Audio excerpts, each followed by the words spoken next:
Boa noite. Boa noite.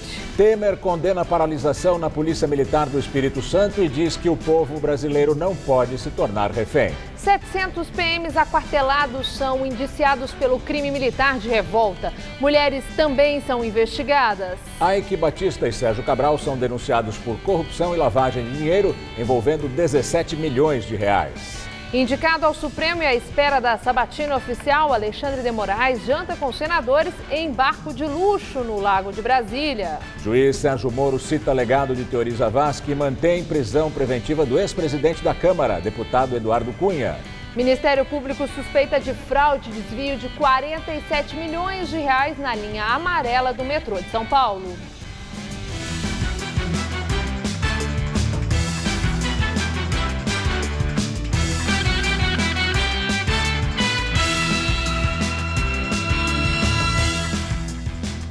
Mais um dia difícil para o paulistano que depende do transporte público. Pelo segundo dia seguido, um cachorro invadiu os trilhos do metrô aqui em São Paulo. Desta vez foi na linha 3 vermelha e bem no horário de pico por volta das 7 da manhã. As estações ficaram lotadas e os trens circularam durante 1 hora em velocidade reduzida. Enquanto ele caminhava pelos trilhos, ninguém mais andava de metrô na linha 3 vermelha de São Paulo. Uma pequena multidão ficou atrasada. Às 7h30 da manhã de hoje, o tal cãozinho foi visto entre a estação Belém e Penha. Só 1 hora depois, finalmente foi resgatado pelos funcionários do metrô. Pode não ter sido a intenção, mas foi esse carinha aqui que atrapalhou a vida de muita gente hoje. Já ganhou um nome, Vitório. Vai ficar aqui, receber todo o tratamento, até porque chegou muito cansado, assustado, até um pouquinho agressivo, claro, com todo o tumulto. Mas uma certeza, agora ele vai ficar fechadinho, sem a possibilidade de escapar de novo. Ele chegou aqui para a gente exausto de tanto correr. Pelo que o pessoal relatou, ele entrou pelo metrô Belém, foi correndo até o metrô da Penha, é muito longe, e foi e voltou algumas vezes, né? Então ele correu muito. A princípio, o que ele teve de lesão, somente algumas lesões abrasivas nos membros, mas isso de tanto correr, ele correu pela brita, no tempo quente, no sol. Então ele tem as patinhas um pouco machucadas, mas é uma lesão bem discreta, nada que nos resolva naturalmente em alguns dias. Agora o Vitório espera o responsável aparecer, ou um novo tutor. Precisa ter certeza que realmente ele não tenha ninguém procurando por ele, e depois já existe a gente sabe pelas redes sociais, tem bastante gente interessada. Na quarta-feira, um outro cachorro invadiu a linha 1 azul também pela manhã, com vários transtornos aos usuários. O cão acabou sendo encontrado morto. Os 2 casos servem de alerta a quem tem um animal de estimação. É justamente nesse momento que o animal sai para passear ou ele foge de casa que ele é atropelado, que ele pode ser agredido, ele pode ser vítima de maus tratos, ele pode brigar com outros animais, e aí a gente chega nessa situação que o Vitório chegou hoje. E sobre a adoção do cão Vitório, o hospital informou que já existe uma lista de interessados. O Ministério Público vai investigar o desvio de quase 48 milhões de reais das obras da linha 4 amarela do metrô de São Paulo. Os promotores já identificaram pagamentos milionários feitos pelo metrô para o consórcio espanhol Corsan Corviam. O dinheiro foi pago durante 2 anos, justamente quando a obra ficou completamente paralisada. O Ministério Público lista 29 irregularidades e deve investigar 50 funcionários do metrô e do consórcio espanhol Corsan Corviam, que até setembro de 2015 era o responsável pela obra de extensão da linha 4 amarela. O contrato foi rescindido pelo governo por causa dos atrasos na construção. Os promotores dizem estar de posse de documentos que comprovam o pagamento por serviços que não foram prestados. E crimes como o pagamento de propina a funcionários públicos, lavagem de dinheiro e associação criminosa. Quase 48 milhões de reais teriam sido desviados. Parte dos documentos foi fornecida por um delator anônimo. Segundo os promotores, e-mails trocados entre gerentes do metrô e do consórcio indicam fraude nas medições da obra. A ideia era confirmar uma área construída maior que a real para liberar uma parcela maior de dinheiro. Na estação do Morumbi, a obra já estava parada e, mesmo assim, o consórcio continuou recebendo repasses ao longo do ano seguinte. Esquema idêntico ocorreu na estação Oscar Freire. Segundo o Ministério Público, o metrô fez 7 pagamentos, mesmo sem o avanço da obra no período. As obras da linha 4 amarela foram retomadas em um novo contrato, 55% mais caro. A previsão de entrega das 4 estações que faltam até a Vila Sônia é 2019, 5 anos depois do prometido. O juiz Sérgio Moro negou o pedido de liberdade do deputado cassado Eduardo Cunha. Na quarta-feira, o ex-parlamentar se defendeu de acusações em audiência com o magistrado e apelou por liberdade devido a questões de segurança. Ou melhor, de saúde, perdão. Cunha afirmou ter um aneurisma cerebral e que o presídio não tem condições de tratamento. Ele está preso preventivamente desde outubro do ano passado sob a acusação de ter recebido 5 milhões de reais em propinas. No despacho, Moro respondeu às acusações feitas por Cunha em artigo publicado no jornal Folha de São Paulo. Nele, o ex-deputado diz que não houve qualquer fato novo para motivar sua prisão preventiva e que, por isso, poderá ser retaliado por Moro. O magistrado rebateu, afirmando que a manutenção da prisão não é retaliação, mas o necessário cumprimento da lei. Alexandre de Moraes, indicado para a vaga no Supremo Tribunal Federal, passou por um treino informal para a sabatina no barco de um senador. A sabatina informal foi na noite da última terça-feira no barco do senador Wilder Moraes, do PP de Goiás. O jornal Estado de São Paulo divulgou fotos da embarcação no Lago Paranoá, em Brasília. Pelo menos 8 senadores participaram do jantar. De acordo com o senador Benedito Lira, do PP de Alagoas, foi um encontro para tratar de temas de interesse do país. Alexandre de Moraes foi indicado pelo presidente Michel Temer para a vaga de Teori Zavascki na segunda-feira. Ele deve passar por uma sabatina oficial na Comissão de Constituição e Justiça do Senado no dia 22 ou no dia 1º de março. O nome dele também precisa ser aprovado na Comissão de Constituição e Justiça e no plenário. Atualmente, ele está licenciado do Ministério da Justiça e desde quarta-feira faz visitas no Senado pedindo apoio aos parlamentares. No barco do senador Wilder Moraes, ele teria sido questionado sobre a sua atuação como advogado do deputado cassado Eduardo Cunha, do PMDB, e também o seu trabalho com uma cooperativa de transportes de São Paulo, supostamente ligada ao PCC. Moraes também teria sido alvo de perguntas relacionadas à Lava Jato, legalização de drogas e prisão em segunda instância. Todos esses são temas que estão na pauta do Supremo. O ministro licenciado da Justiça, segundo o relato de senadores que estiveram no jantar, teria se esquivado de comentar esses assuntos. Sobre a Lava Jato, teria dito que, se tiver o nome aprovado pelo Senado, ele deve ser o revisor dos processos no plenário do Supremo. Em nota, Alexandre de Moraes disse ter sido surpreendido ao descobrir que a reunião com os senadores seria num barco, atracado numa casa. Segundo ele, a conversa foi séria e respeitosa. O ministro Celso de Mello, do STF, manda notificar o presidente Michel Temer sobre a nomeação de Moreira Franco, do PMDB. Segundo o gabinete do ministro Celso de Mello, Michel Temer tem até a tarde de segunda-feira para apresentar a resposta sobre a nomeação do PMDBista. O decano da corte é o relator das ações que questionam a posse de Moreira Franco. Caberá a ele dar a palavra final sobre o caso. 2 liminares, uma do Rio e do Amapá, travaram a posse do ministro. Fiel aliado do presidente da República, Moreira Franco assumiu a Secretaria-Geral da Presidência, ministério que foi recriado por Temer na sexta-feira passada. A oposição diz que foi para dar foro privilegiado a ele e assim Moreira Franco responder eventuais investigações no Supremo. O PMDBista foi citado na delação premiada do ex-diretor da Odebrecht, Cláudio Melo Filho. Segundo o executivo, Moreira Franco tinha o apelido de Angorá e teria recebido 3 milhões de reais em propina da empreiteira. Moreira Franco nega. No dia da posse, Temer rebateu as críticas, disse que o ato era apenas uma formalização. Segundo o presidente, Moreira Franco já atuava como um ministro na prática. Antes, ele era secretário executivo do Programa de Parcerias de Investimentos, função sem status de ministro. As liminares que impediram a posse do ministro compararam a nomeação do ex-presidente Lula para a Casa Civil de Dilma em março do ano passado. O petista não assumiu o cargo devido a uma liminar do ministro Gilmar Mendes. O Tribunal Regional Federal da 2ª Região, no Rio de Janeiro, informou agora há pouco que manteve a nomeação de Moreira Franco, do PMDB do Rio, como ministro da Secretaria-Geral da Presidência. O tribunal, porém, retirou o direito dele ao chamado foro privilegiado. A decisão foi tomada depois da análise do pedido da Advocacia Geral da União. No entanto, mesmo com essa decisão no Rio, Moreira Franco continua fora do governo. A palavra final será do ministro Celso de Mello, do STF.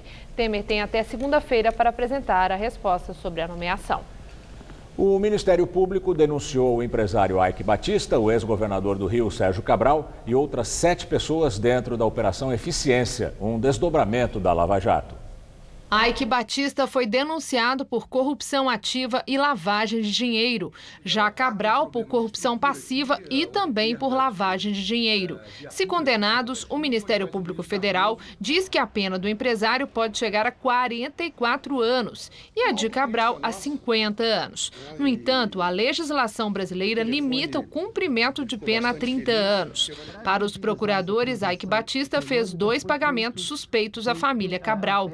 Um de 16 milhões e meio de dólares, referente a um contrato falso de intermediação da compra de uma mina de ouro, e outro pagamento de R$1 milhão para o escritório de advocacia da mulher de Cabral, Adriana Anselmo. Eike Batista está em Bangu 9 desde o dia 30 de janeiro, numa ala para presos sem diploma de ensino superior. Ele já esteve 2 vezes na sede da Polícia Federal no Rio para prestar depoimento, mas de acordo com seu advogado, Fernando Martins, o empresário só vai falar em juízo. E a defesa de Eike diz que, por enquanto, ele não fará delação premiada. Adriana Anselmo e Sérgio Cabral também estão presos em Bangu, mas numa outra ala do complexo penitenciário. Além dos 3, o Ministério Público denunciou outras 7 pessoas, entre elas ex-assessores de Cabral e Flávio Godinho, ex-sócio de Eike Batista e ex-dirigente do Flamengo. Na quarta-feira, a Polícia Federal tinha indiciado também a ex-mulher de Cabral, Suzana Neves, e o irmão do ex-governador Maurício Cabral. No entanto, o Ministério Público não apresentou denúncia contra os 2. No dia da deflagração da Operação Eficiência, em 26 de janeiro, eles foram levados para prestar depoimento à força, mas foram liberados em seguida. A Justiça do Peru dá ordem de prisão preventiva ao ex-presidente do país, Alejandro Toledo, acusado de receber propina da Odebrecht. Toledo, que governou o Peru entre 2001 e 2006, é acusado de ter recebido 20 milhões de dólares de propina para favorecer a empreiteira na licitação para a construção de 2 trechos da rodovia Interoceânica Sul, que une o Peru ao Brasil. O juiz determinou a prisão preventiva do ex-presidente por 18 meses, sob acusação de tráfico de influência e lavagem de dinheiro. Alejandro Toledo não está no Peru. No fim de semana passado, ele estava em Paris. E a casa atual dele fica nos Estados Unidos, onde trabalha como pesquisador na Universidade de Stanford. O atual presidente peruano, Pedro Pablo Kuczynski, que foi ministro da Economia durante o governo de Toledo, classificou o caso como uma grande vergonha e uma traição ao país. O governo pediu a extradição de Toledo e oferece 30 mil dólares de recompensa para quem der informações sobre a localização do ex-presidente. Uma reportagem do jornal Folha de São Paulo revela que o ministro da Saúde, Ricardo Barros, do PP, comprou um terreno no Paraná cujo valor é 15 vezes maior que o patrimônio declarado por ele. Segundo a reportagem publicada hoje pelo jornal Folha de São Paulo, apesar de ter declarado à Justiça Eleitoral um patrimônio de R$ 1.800.000, o ministro comprou metade de um terreno no valor de R$ 56 milhões em Marialva, no Paraná, em 2014. A denúncia tem como base documentos de cartórios aos quais o jornal teve acesso. Em 2015, já eleito deputado federal, Barros apoiou, por meio de um requerimento, a liberação de R$ 450 milhões para a construção de uma rodovia que passaria pertinho do terreno. A emenda chegou a ser incluída na previsão de gastos do Executivo do ano passado, mas foi bloqueada por causa do ajuste fiscal. Mesmo assim, o projeto foi retomado este ano. Um condomínio deve ser construído no terreno dele. Barros disse que, para fazer a compra, pediu R$ 13 milhões de empréstimo de seu sócio no negócio, uma empresa do ramo imobiliário. A assessoria de imprensa do Ministério da Saúde disse que a reportagem induz o leitor a erros e esclareceu que Barros começou a apoiar a estrada na região 3 anos antes de ter comprado o terreno e que o empréstimo foi regular, feito com juros. O presidente Michel Temer, do PMDB, disse numa nota que condena a paralisação ilegal da Polícia Militar do Espírito Santo e que esse comportamento é inaceitável. O estado já registrou 122 homicídios em 7 dias sem a PM nas ruas, segundo o Sindicato dos Policiais Civis. O texto diz que o presidente acompanha desde os primeiros momentos todos os fatos relacionados à segurança pública no Espírito Santo. Na nota, Temer ressalta que o direito à reivindicação não pode tornar o povo brasileiro refém. Na madrugada desta sexta-feira, as mulheres de PMs não entraram em acordo com o governo do estado e seguem ocupando a frente dos batalhões no estado, impedindo a saída dos policiais. A questão do reajuste, eles só poderiam ver a possibilidade de nos fornecer a partir dos resultados de arrecadação do primeiro quadrimestre. Depois do fracasso nas negociações, o governo capixaba decidiu endurecer com os PMs e com as mulheres líderes do motim. No total, 703 policiais militares já foram indiciados por crime de revolta, que é um motim realizado por PMs armados. A pena prevista para os policiais envolvidos pode chegar a 20 anos de prisão. As mulheres líderes do movimento também serão responsabilizadas pelos custos com a mobilização das Forças Armadas e da Força Nacional de Segurança. O Procurador-Geral da República, Rodrigo Janot, anunciou que visita o Espírito Santo neste sábado para auxiliar nas negociações para o fim da paralisação dos policiais militares. A Federação do Comércio diz que o prejuízo com o fechamento das lojas, além de saques, já chega a 300 milhões de reais. A previsão é que pelo menos 3.500 homens das Forças Armadas, além de integrantes da Força Nacional, estejam patrulhando as ruas do Espírito Santo até amanhã. A falta de policiamento desencadeou uma série de ataques, arrombamentos e mortes por todo o estado. Alguns moradores de Vitória que roubaram lojas nos últimos dias começaram a devolver as mercadorias espontaneamente nas delegacias. Eles serão ouvidos e devem responder em liberdade. Esse fogão que eu peguei estava do lado de fora, na calçada, do lado da loja. Eu nem precisei de entrar lá dentro para pegar esse fogão. Aí eu peguei esse fogão e saí com ele nas costas. Quando cheguei em casa, eu botei esse fogão no canto, eu bati um arrependimento na hora. Assim, pô, tem uma família, então... Daí eu decidi entregar de novo, entendeu? Em decorrência de ter se apresentado espontaneamente, foi lavrado auto de apresentação espontânea que não exime a responsabilidade do crime. Responderão pelo furto qualificado com atenuante de 1 a 2/3 em decorrência desse arrependimento posterior. Iniciada no Espírito Santo, a greve de policiais militares começou a se alastrar para o Rio de Janeiro. Hoje, pelo menos 27 batalhões fluminenses tiveram protestos de mulheres de PMs. As mulheres e filhas dos policiais cercaram os batalhões na troca de turno de hoje, às 5 da manhã. Elas querem melhorias nas condições de trabalho e o pagamento de salários atrasados. Segundo o movimento, nem o 13º do ano passado foi totalmente pago pelo governo do Rio de Janeiro. E as gratificações estão atrasadas desde novembro. Dos 27 batalhões que tiveram protestos hoje, em pelo menos 4 deles, os policiais não saíram para patrulhar as ruas, como na Tijuca. As mulheres estenderam um varal com fardas sujas de sangue, simbolizando os 20 policiais mortos em confronto só neste ano no Rio. O caos chegou, estamos sem pagamento, sem dinheiro, sem modos, eles não têm como trabalhar, não tem nada digno para eles. Os protestos aconteceram na capital fluminense e também em cidades da Baixada, como Mesquita, Volta Redonda e Belford Roxo. Para evitar que a greve se alastre e ganhe força, o comando da Polícia Militar começou a tomar medidas para prender policiais que apoiarem publicamente a greve. A capitão Ana Paula Montinho, de 37 anos, de um batalhão no Recreio dos Bandeirantes, teve a prisão decretada por 72 horas ao publicar numa rede social apoio ao movimento grevista. Ela ficou conhecida no Rio por amamentar uma criança que chorava de fome durante uma ocorrência em que a mãe do bebê estava transtornada. Numa entrevista a uma rádio gaúcha, o governador do Rio, Luiz Fernando Pezão, disse que pediu ao Exército e à Guarda Nacional que fiquem de prontidão para agir em caso de aumento da adesão e paralisação dos PMs.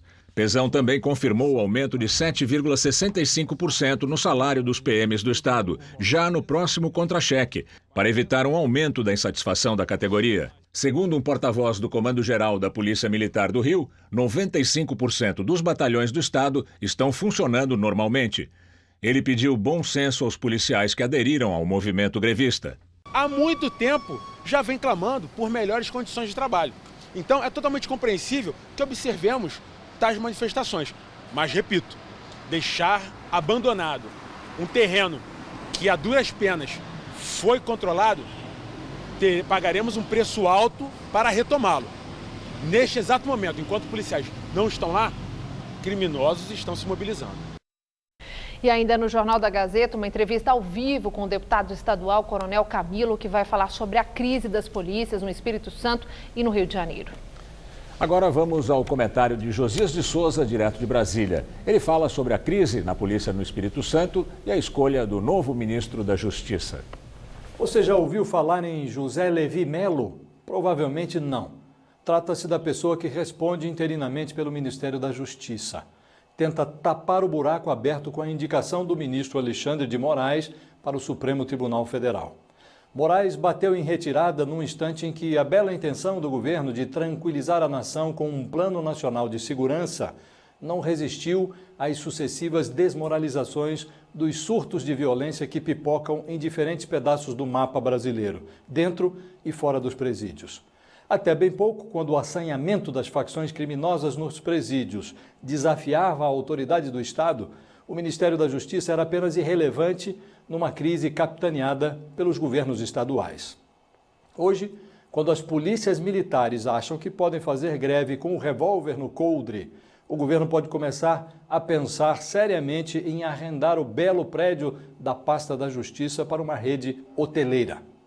A ousadia da Polícia Militar do Espírito Santo, paralisada há uma semana, já transborda para o Rio de Janeiro. E não há ministro da Justiça em Brasília. Para não ser chamado de omisso, Michel Temer, com uma semana de atraso, solta nota oficial conclamando os PMs a respeitarem a lei. Simultaneamente, Temer negocia a escolha do futuro ministro da Justiça com a barriga encostada no balcão. Hoje, o mais cotado para o posto é um deputado federal, Rodrigo Pacheco, pertence ao PMDB. Um partido cuja prioridade é controlar os ímpetos da Polícia Federal na Lava Jato.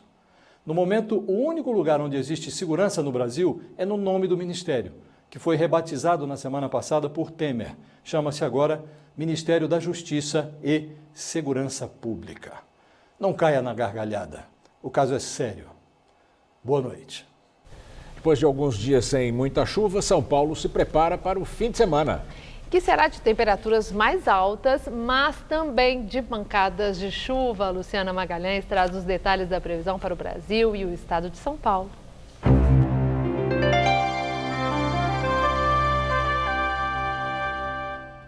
Instabilidades se espalham pelo país e o sábado será de chuva em praticamente todas as áreas. O sol aparece, as nuvens aumentam durante a tarde e são esperadas pancadas de chuva. Tempo firme e seco apenas no Rio de Janeiro, em Roraima e nesta faixa que pega o norte do Amazonas até o Amapá.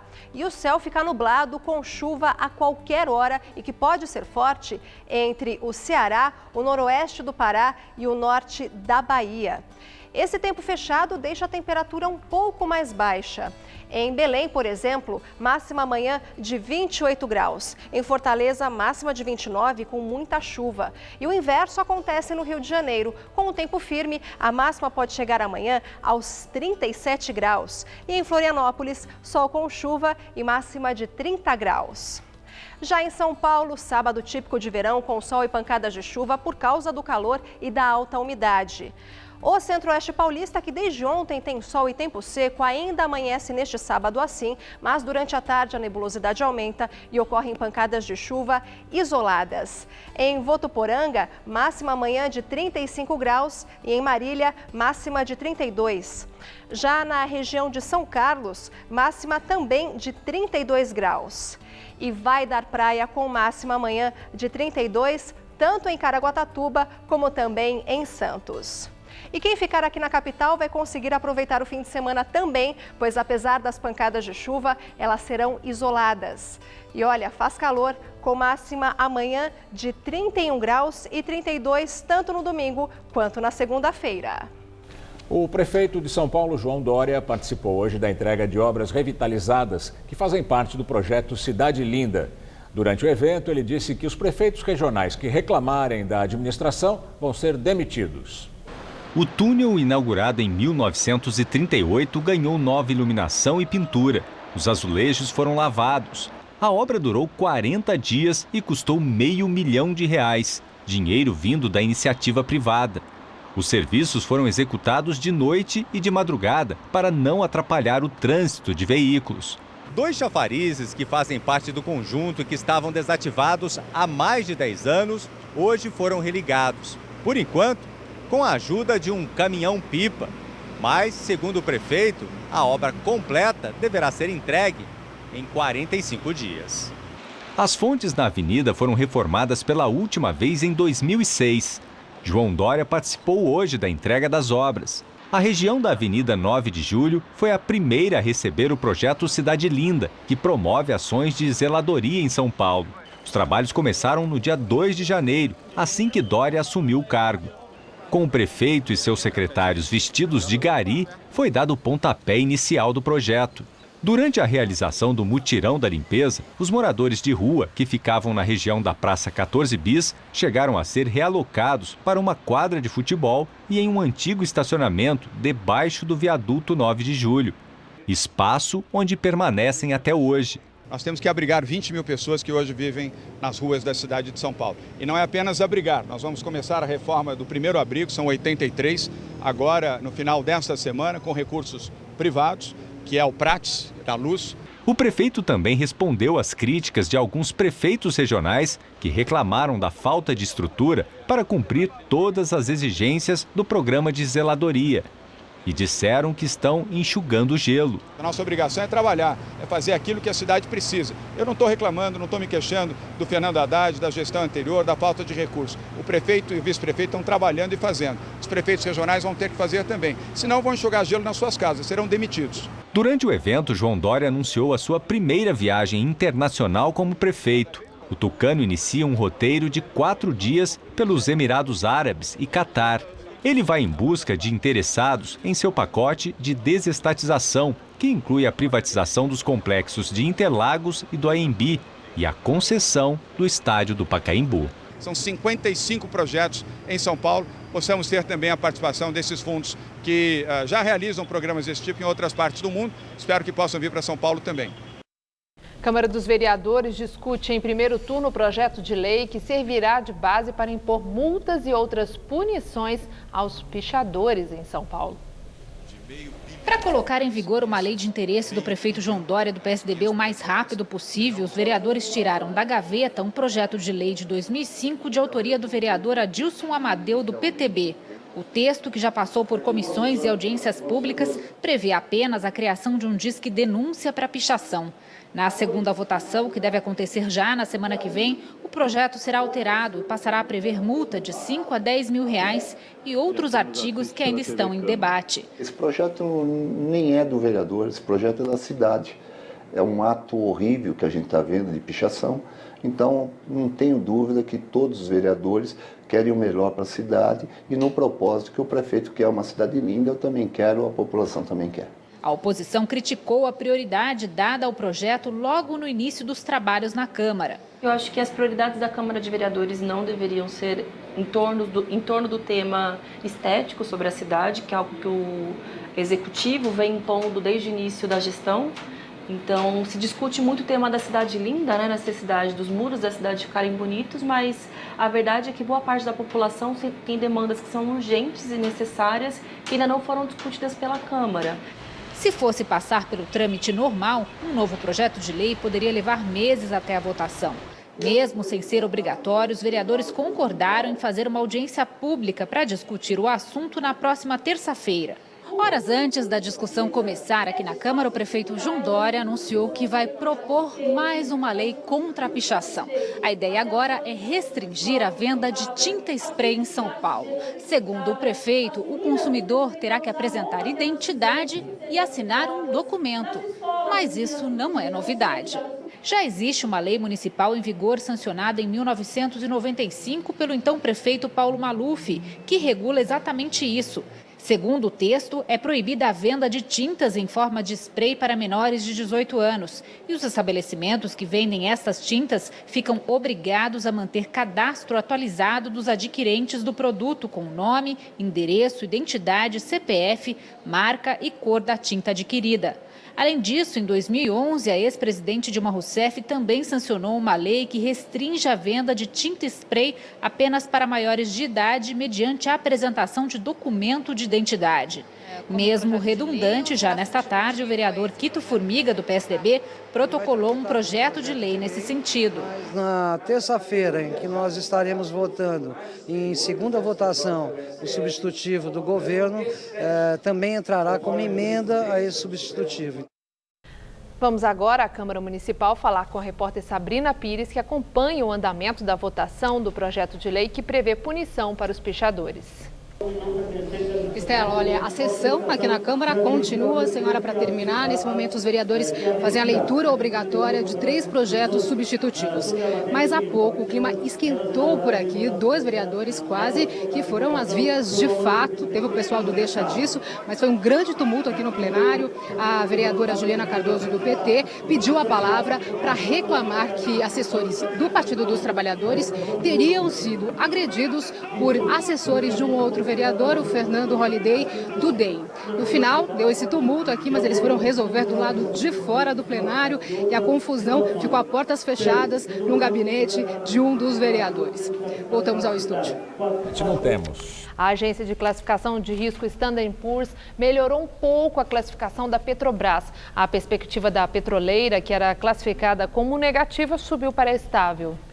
A Standard & Poor's citou a melhoria da liquidez e a estrutura de capital mais equilibrada da Petrobras. Mesmo com essa elevação, a empresa continua abaixo do grau de investimento, que funciona como uma garantia de boa pagadora para credores.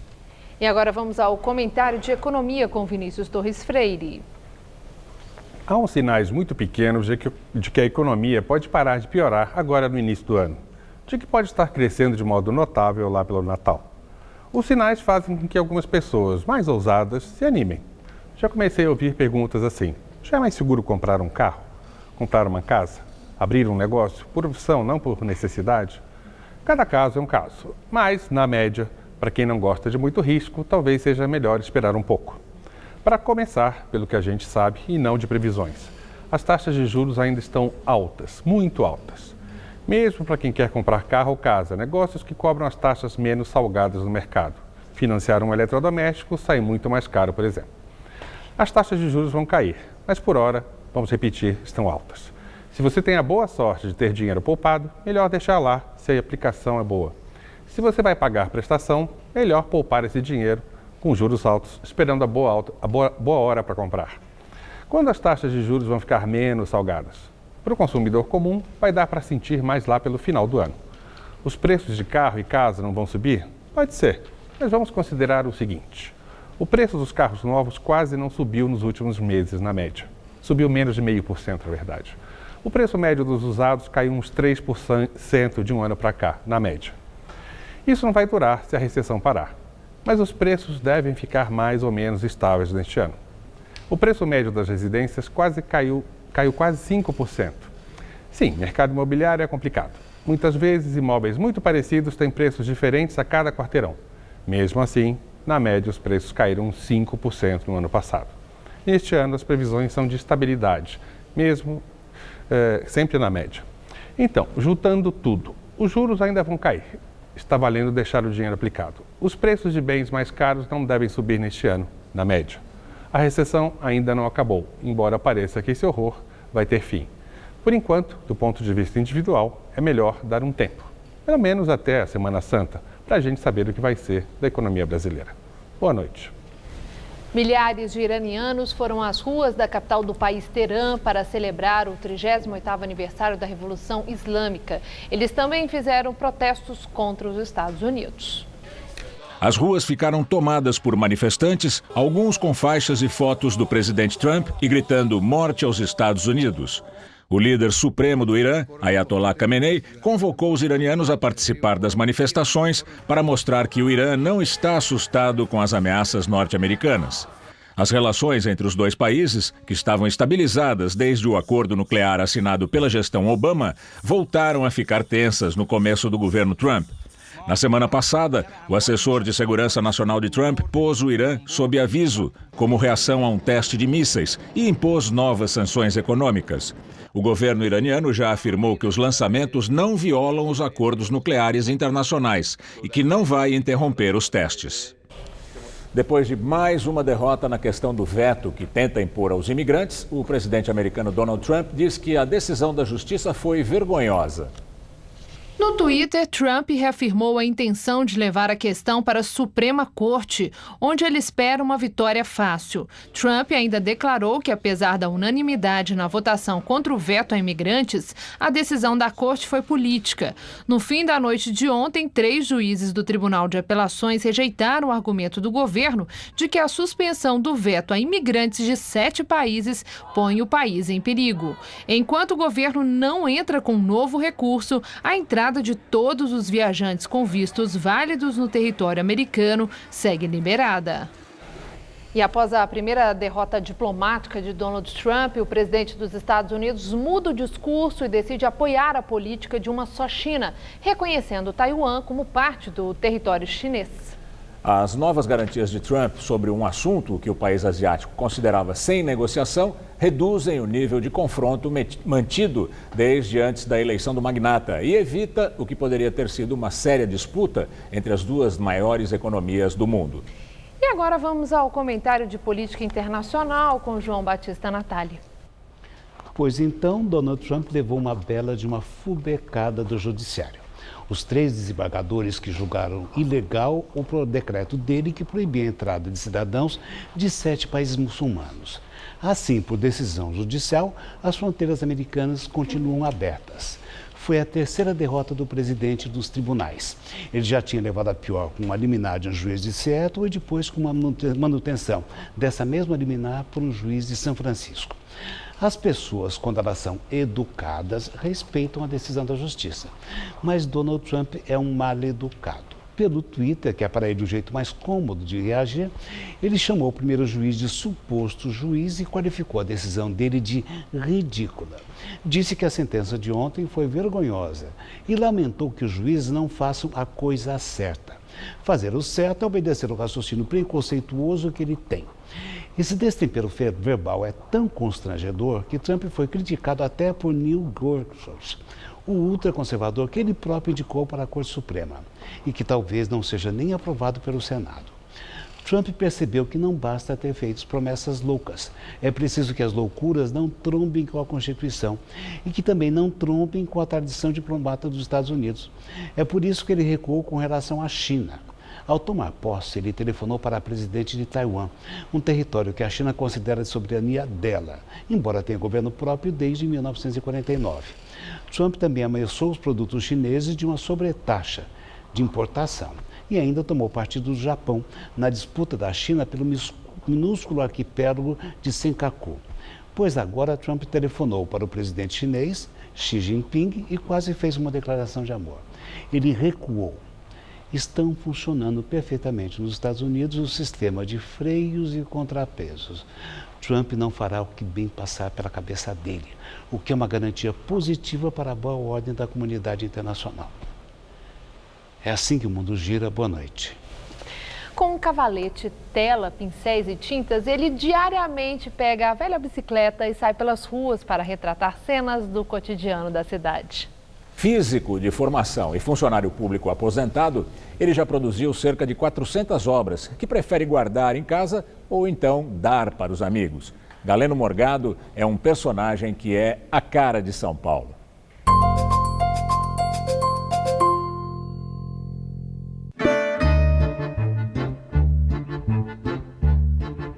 Olhares curiosos já não são mais novidade para ele, e nem o que as pessoas falam. É um louco.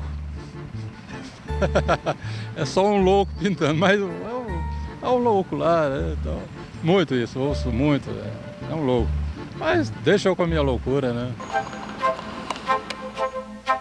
Também não é todo dia que se vê por aí um pintor desses à moda antiga. Galeno Morgado tem 54 anos e nasceu em Mutunópolis, Goiás. Autodidata, se interessou pela pintura já adulto, quando trabalhava em uma empresa de molduras. De formação, ele era físico, ou seja, a arte era algo improvável. Mas foi quando morou na França que o sonho de ser artista aguçou de vez. Conheci uma instituição religiosa católica lá, que era para ajudar pessoas que vinham visitar Paris. Eu empurrava as cadeiras de rodas para essas pessoas, né? E ganhava ali por hora. E aí eu visitava os museus, né? Visitei o Louvre, o Museu d'Orsay, mais alguns 2 ou 3. Na volta ao Brasil, passou em um concurso e se aposentou como funcionário público. Aí, sobrou mais tempo para esse hobby. Já retratou o MASP, o Monumento às Bandeiras, a Estação da Luz. No mundo pintado por Galeno, a beleza é sempre redonda. Tudo é belo. Tudo é belo. Quando você não tem referenciais, você já não se parametriza. Então você não fica, eu tenho que fazer isso com relação àquilo. Você tem muito mais graus de movimento, né? Então, aí é a liberdade praticamente plena, né? Até hoje, o Galeno calcula que já tenha pintado aproximadamente 400 telas. E o curioso é que ele não vende as obras, guarda todas em casa. E depois de um dia inteiro de trabalho, às vezes 6 horas em pé pintando, é assim que ele volta para casa, de bicicleta.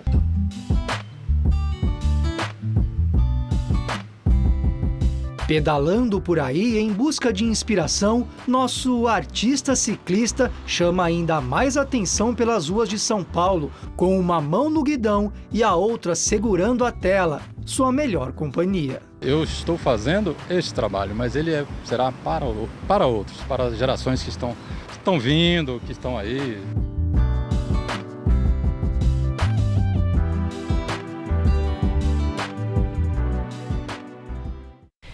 Na entrevista do dia com Maria Lídia Flandoli, os motins da Polícia Militar.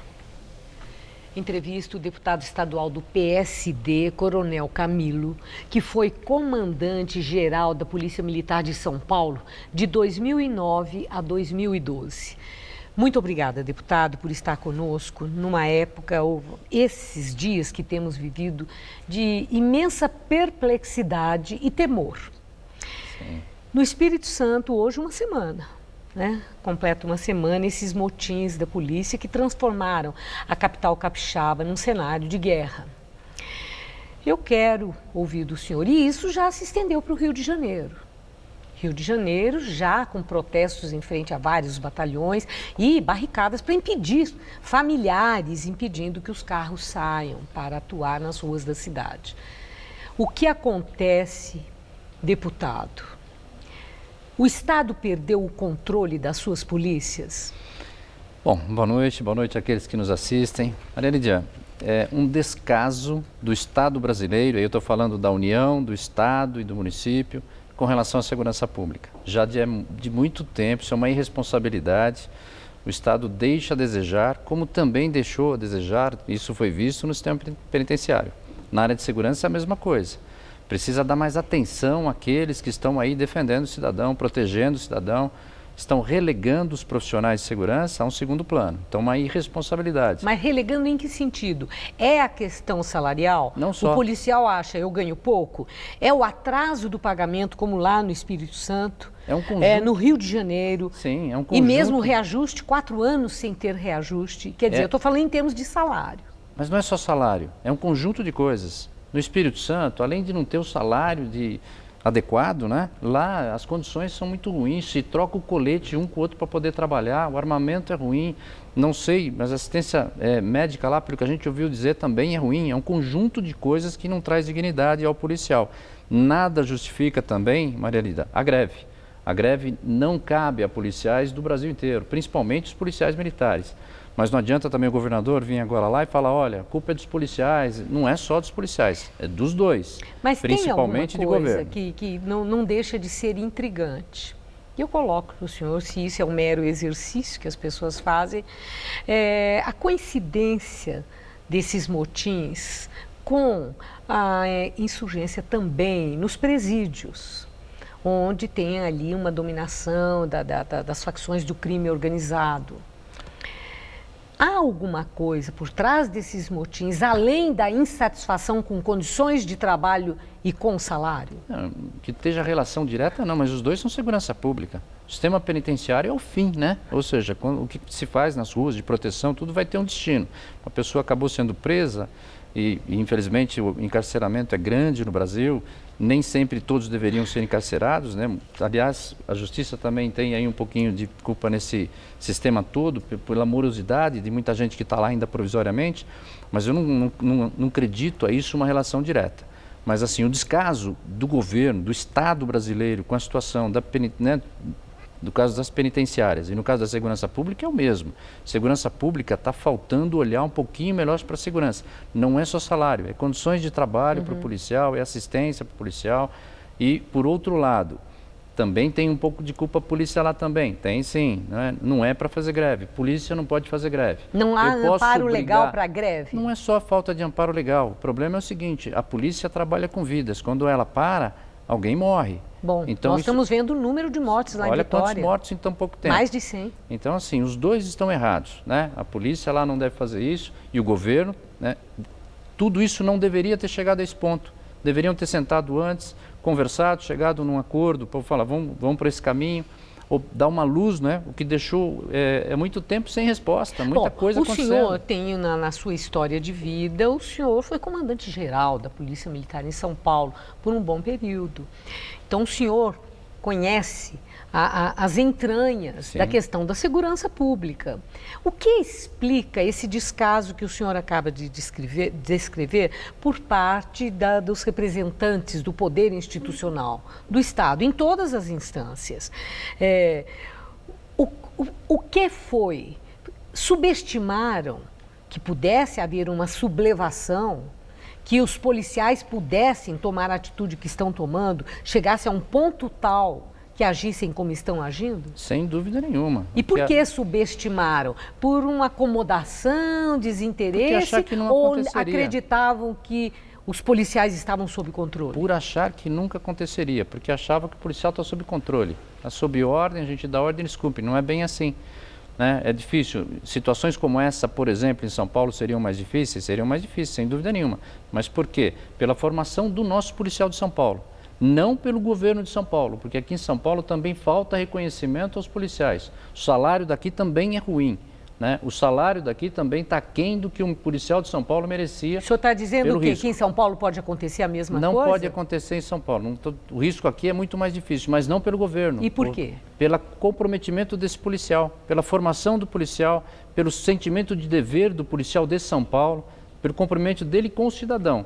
Né? E porque a Polícia de São Paulo conversa, os comandos conversam com os seus subordinados. Criamos um café na manhã lá com o comandante-geral que está até hoje. O comandante-geral senta a conversar com eles. Hoje o comando-geral fez uma reunião com todos os parlamentares. E o governador ouve os comandos? Ouve, mas não toma a providência que deveria tomar, né? O nosso governo, isso aí na realidade... Ele pode e não toma ou não toma porque não pode? No caso de São Paulo eu acho que pode. Nosso governador acabou de anunciar há uns 15 dias atrás, um superávit de 1,5 bilhão no orçamento, num orçamento de 206 bilhões que tem o Estado de São Paulo. Administrar, Maria Lídia, é tomar medidas para estabelecer prioridades. O Brasil deixou de fazer da segurança pública uma prioridade. A resposta a isso é o que está acontecendo, é triste dizer isso, mas é o que está acontecendo no Espírito Santo. Aqui é mais difícil de acontecer, é mais difícil, mas tem uma luzinha amarela acendendo aí. Vamos prestigiar os policiais de São Paulo também, reconhecer os policiais de São Paulo, que é assim que a gente faz uma boa segurança. Agora, só para finalizar, é mais difícil acontecer aqui? É mais difícil. Por quê? Por causa do governo. E em outros estados que estão também em situação deficitária. Precisa se tomar providência também. Os governos precisam sentar com as polícias e conversar antes, não deixar chegar a esse ponto. Isso não foi lá do Espírito Santo, não foi da noite para o dia. Isso vem acontecendo há algum tempo, o governo provavelmente não está dando resposta para o que precisava, ou achando que isso não acontece, ou desvalorizando os profissionais. Mas nada tira a irresponsabilidade de fazer uma greve. Porque quem está penalizado lá Não é o policial e nem o devem governo, ser punidos é o os cidadão. policiais, Os responsáveis, inclusive serem considerados desertores? Os responsáveis por induzir a isso devem ser, sim, responsabilizados, sem sombra de dúvida. Provavelmente não todos esses, mas os responsáveis, sim. Greve na polícia é inconcebível. Agora, fazer o que o governador está fazendo lá, de achar que é só culpa da polícia, está errado. A culpa maior é do Estado brasileiro, do governo do Estado de lá, do governo brasileiro, de não tomar providência antes disso acontecer. Agradeço muito por suas informações. Muito Uma obrigado. boa noite, obrigada. Boa noite a todos. Gamberini. Nós voltamos a falar sobre a Operação Eficiência da Polícia Federal, um desdobramento da Lava Jato. O juiz federal Marcelo Bretas, do Rio, acaba de aceitar a denúncia do Ministério Público contra o empresário Eike Batista, o ex-governador Sérgio Cabral, a mulher dele, Adriana Anselmo, e outras 7 pessoas. Agora todos se tornam réus acusados de corrupção e lavagem de dinheiro. E você vai ver a seguir, o São Paulo anuncia a contratação de Lucas Prato. O jogador argentino que estava no Atlético Mineiro é uma das transações mais caras da história do futebol brasileiro. Quanto isso, quanta alegria. E o Zeca tem mais contas pra pagar. Não estressa. Começo de ano é a mesma historinha, mas o Bradesco vai te ajudar. É só falar com a gente que temos o crédito pra toda situação. IPTU, IPVA ou mais um gasto escolar, o Bradesco resolve, irmão.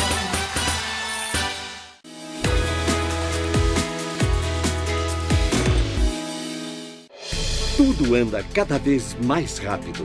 O tempo, as pessoas, as tecnologias. No coração de todas essas transformações, existe um caminho que pode mudar a sua vida. Pós-graduação Casper Libero. 4 cursos que vão acelerar a sua carreira, atualizar os seus conhecimentos e fazer você ser notado no meio de tanto movimento. Pós-graduação Casper Libero. Paixão por comunicação. Neste domingo, você vai acompanhar as emoções de Ituano e Palmeiras e toda a repercussão do jogo ao vivo, direto dos vestiários. E ainda, o técnico do Corinthians, Fábio Carilli, comenta a boa estreia do time na Copa do Brasil e participa do melhor debate-bola do futebol brasileiro. Mesa Redonda, neste domingo, 9 da noite. Oferecimento Lux Color. Tudo que é muito bom é tão bom quanto pintar com Lux Color. Baltec, super manta líquida impermeabilizante. Rede Pit Stop, a maior rede de autopeças e serviços automotivos do Brasil.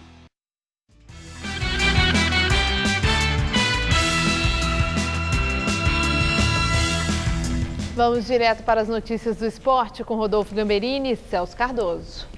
Bom, agora é para valer. O São Paulo anunciou finalmente a contratação do atacante argentino Lucas Prato, que estava no Atlético Mineiro e é presença certa na seleção argentina de Edgardo Balsa. É um craque, né, Celso? Sem dúvida, Gamberini. Aliás, contratação que antecipamos ontem aqui no Jornal da Gazeta. O argentino assinou com o São Paulo por 4 temporadas, numa transação estimada em 20 milhões de reais. Um novo reforço deve ser apresentado ao lado de Jusilei no domingo, no Morumbi, antes da partida contra a Ponte Preta pelo Campeonato Paulista. Oi, torcida tricolor, queria saludar a todos vocês, falar que o domingo vou estar lá no Morumbi, também falar que estou muito feliz e contente por trabalhar com Rogério Ceni em uma instituição e um clube tão grande como é São Paulo. Espero fazer muitos gols e dar muita felicidade e títulos para o clube. E por falar em São Paulo, ontem o time de Rogério Ceni venceu o Motoclube do Maranhão numa vitória magrinha, hein, Celso? Era o jogo, né, para convencer a torcida, mas o São Paulo fez apenas 1-0 e ficou devendo os gols que os torcedores esperavam, apesar de ter dominado totalmente a partida. O gol do São Paulo foi no primeiro minuto de jogo, quando Gilberto recebeu um ótimo passe de Júnior Tavares e tocou por cima do goleiro. O time paulista poderia ter ampliado, mas a pontaria dos jogadores não ajudou nem um pouquinho. Neilton teve 2 chances no mesmo lance, mas desperdiçou as 2. No segundo tempo, Gilberto e Cícero também tiveram oportunidades, mas o resultado ficou nisso mesmo, 1-0. Eu só fico triste quando taticamente a gente não cumpre o que a gente programa. Hoje a gente cumpriu, não pelo resultado, mas pela parte tática, pelo pouco que nós deixamos o adversário chegar no nosso gol, eu fico bastante feliz.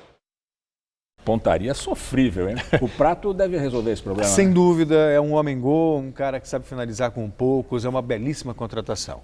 E não é só o São Paulo não que está anunciando um nome de peso. Quem mais? O Palmeiras foi buscar também um dos grandes craques da Libertadores América, o Borja, do Atlético Nacional, campeão da Libertadores, jogador aí que chega por um valor aproximado 35 milhões de reais.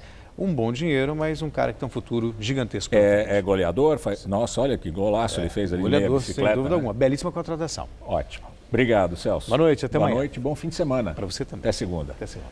O Jornal da Gazeta termina aqui. A edição de hoje pode ser vista no site do Jornal da Gazeta. Mais notícias em nossa edição das 10. Uma excelente noite para você. Boa noite e até segunda.